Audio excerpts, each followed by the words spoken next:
नमस्कार, मैं रुचि सिंह। आप देख रहे हैं बातें यूपी की। मैं हाजिर हूं उत्तर प्रदेश की 10 बड़ी खबरों के साथ। केंद्र सरकार ने कर्मचारी भविष्य निधि यानी कि ईपीएफ पर वित्त वर्ष 2024-25 के लिए 8.25% ब्याज दर को मंजूरी दे दी है।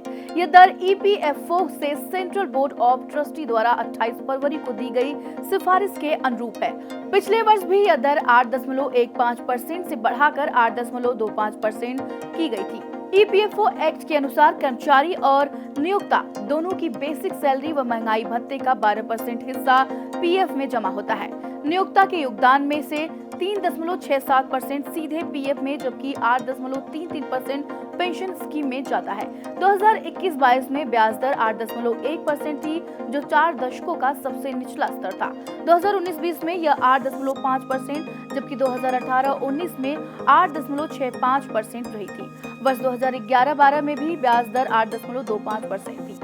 अलीगढ़ और एटा से अच्छी खबर है। अलीगढ़ में 8,000 किसान चिकोरी की खेती कर रहे हैं और 18 प्रोसेसिंग प्लांट लगे हैं। 50 हेक्टेयर में खेती हो रही है और 80 करोड़ रुपए का सालाना कारोबार है। पहली बार अमेरिका को भी 5 कंटेनर भेजे गए हैं। रूस, यूक्रेन, मिस्र सहित 10 से ज्यादा देशों में निर्यात हो रहा है। FSSC 22,000 प्रमाणन भी मिला है। परंपरागत फसलों को जहां नील, घोड़ा, बंदर और अन्य जानवर नुकसान पहुंचाते हैं, वहां चिकोरी जमीन के भीतर होती है, लिहाजा पशु नुकसान नहीं पहुंचा पाते। उद्यमियों ने अलीगढ़ को भी एक जिला एक उत्पाद योजना में शामिल करने की मांग की है। बता दें कि एटा में ये चिकोरी एक जिला एक उत्पाद योजना में पहले से ही शामिल है। आज ही के दिन अलीगढ़ मुस्लिम विश्वविद्यालय यानी कि AMU की नींव रखी गई थी। 24 मई 1875 को सर सैयद अहमद खान ने 7 छात्रों और 700 रुपए मासिक बजट से MAO कॉलेज की शुरुआत की थी, जो 1920 में अलीगढ़ मुस्लिम विश्वविद्यालय यानी कि AMU बना। 74 एकड़ में फैले इस संस्थान में आज 300 कोर्स और 30,000 प्लस छात्र हैं।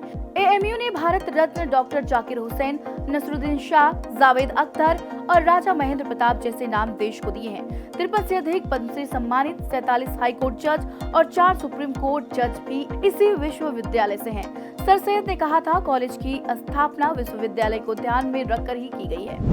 यूपी के परिषदीय विद्यालयों में 8 साल बाद जिले के अंदर सामान्य तबादले और 1 साल बाद एक जिले से दूसरे जिले में तबादले का आदेश जारी हुआ है। RTE मानकों के तहत समायोजक के लिए DM की अध्यक्षता में कमेटी बनेगी। ऑनलाइन आवेदन की प्रक्रिया जल्द तय होगी। छात्र शिक्षक अनुपात के आधार पर जरूरत वाले जिलों में तबादले होंगे। अब सेवा अवधि की बाध्यता नहीं रहेगी। शिक्षक को स्वयं की ही सहमति पर शपथ पत्र देना होगा और नई जगह की वरिष्ठता सूची में नीचे स्थान मिलेगा। बिजली कर्मियों के आंदोलन को देखते हुए यूपी पावर कॉर्पोरेशन ने अनुशासन नियमों में बड़ा बदलाव किया है। अब विद्युत आपूर्ति बाधित करने या हड़ताल की स्थिति में बिजली कर्मियों को बिना जांच के भी बर्खास्त, पदावनत या सेवा समाप्त किया जा सकेगा। संशोधित नियमावली का नाम पंचम संशोधन नियमावली 2025 रखा गया है। नियुक्ति प्राधिकारी या उससे वरिष्ठ अफसर यह कार्रवाई कर सकेंगे। कर्मचारियों ने इसे तानाशाही रवैया और लोकतांत्रिक अधिकारों का हनन बताया है और मुख्यमंत्री से हस्तक्षेप की मांग की है। त्रिस्तरीय पंचायत चुनाव की तैयारी के तहत उत्तर प्रदेश सरकार ने ग्राम पंचायतों के परिसीमन और आंशिक पुनर्गठन का आदेश जारी किया है। पिछले चुनाव के बाद कई ग्राम पंचायतें शहरी क्षेत्र में शामिल हो गई थी, जिससे उनकी जनसंख्या 1000 से कम रह गई थी। ऐसे गाँव को नजदीकी पंचायत से जोड़ा जाएगा।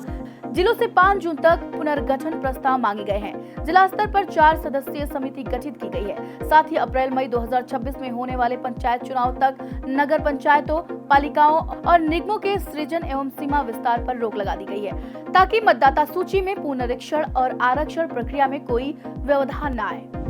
उत्तर प्रदेश में EV यानी कि इलेक्ट्रॉनिक वाहन उपयोग बढ़ने के साथ ही शहरी परिवहन निदेशालय ने 16 प्रमुख शहरों में 320 पब्लिक चार्जिंग स्टेशन स्थापित करने की योजना शुरू की है। इन स्टेशनों का निर्माण, संचालन और रखरखाव निजी चार्ज पॉइंट ऑपरेटर यानी कि CPO करेंगे। प्रत्येक स्टेशन का फास्ट व स्लो चार्जर लगेंगे। 2 व्हीलर और 4 व्हीलर तक चार्ज किए जा सकेंगे। यूपी में EV की संख्या 2022 में 76,000 से बढ़कर 2024 में 1.55 लाख हो चुकी है। बदलते पर्यावरण को देखते हुए EV के काफी फायदे हैं। कम प्रदूषण, सस्ती चलन, सरकार का सहयोग, तकनीकी नवाचार, जीवाश्म ईंधन पर निर्भरता घटाना, यही है EV का भविष्य।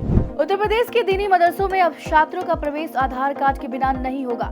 साथ ही अभिभावकों का आधार या शपथ पत्र देना अनिवार्य होगा कि इन्होंने बच्चों का दाखिला अपनी मर्जी से कराया है। जमीयत उलमाए हिंद की बैठक में यह निर्णय लिया गया है। मदरसों में शिक्षा, प्रवेश प्रक्रिया, आंतरिक सुधार और पारदर्शिता बढ़ाने पर जोर दिया गया है। बाहरी छात्रों का पूरा सत्यापन जरूरी होगा। मदरसे अब सोसाइटी रजिस्टर कर संचालित होंगे। आरटीई कानून और सुप्रीम कोर्ट आदेश की प्रति अपने पास रखने को कहा गया है। साथ ही आग से सुरक्षा और साफ सफाई जैसे मानकों को भी अनिवार्य किया गया है। उत्तर प्रदेश के शहरों को सुंदर और योजनाबद्ध ढंग से विकसित करने के लिए योगी सरकार नए सिरे से जोनल प्लान तैयार कर रही है। यह मास्टर प्लान के आधार पर बनेगा, जिसमें हर क्षेत्र में किस प्रकार का निर्माण होंगे यह स्पष्ट किया जाएगा। विकास प्राधिकरण इसी आधार पर नक्शा पास करेंगे। प्रक्रिया की पारदर्शिता और समानता के लिए सभी प्राधिकरणों को निर्देश जारी कर दिए गए हैं। अब ड्रोन तकनीकी और जीआईएस आधारित आंकड़ों का उपयोग होगा। जोनल प्लान निजी कंसल्टेंट की मदद से तैयार होंगे। प्रत्येक प्राधिकरण में 6 सदस्यीय समिति बनाई जाएगी, जिसकी निगरानी के लिए 5 सदस्यीय जांच समिति भी गठित की गई है। उत्तर प्रदेश के तराई और पूर्वी हिस्सों में झोंकेदार हवाओं के साथ हल्की बारिश जारी है, जिससे प्रदेश भर में लू से कुछ दिन राहत मिल सकती है। गोरखपुर में तापमान 28.4 डिग्री सेल्सियस तक गिर गया है, जबकि बांदा में सर्वाधिक 41.4 डिग्री सेल्सियस दर्ज किया गया है। मौसम विभाग ने शनिवार को यानी कि आज राज्य के 60 जिलों में गरज चमक, बूंदाबांदी और 40 से 60 किलोमीटर प्रति घंटा रफ्तार से हवाएं चलने की चेतावनी दी है। गोंडा, लखनऊ, प्रयागराज, गोरखपुर, मेरठ, वाराणसी सहित कई जिलों में वज्रपात का भी खतरा है। वैज्ञानिकों के अनुसार अरब सागर में बने कम दबाव के कारण बारिश की तीव्रता बढ़ेगी और इस बार यूपी में मानसून समय से पहले दस्तक दे सकता है। तो ये थी उत्तर प्रदेश की 10 बड़ी खबरें। ऐसी ही खबरों के लिए देखते रहिए और करते रहिए बातें यूपी की।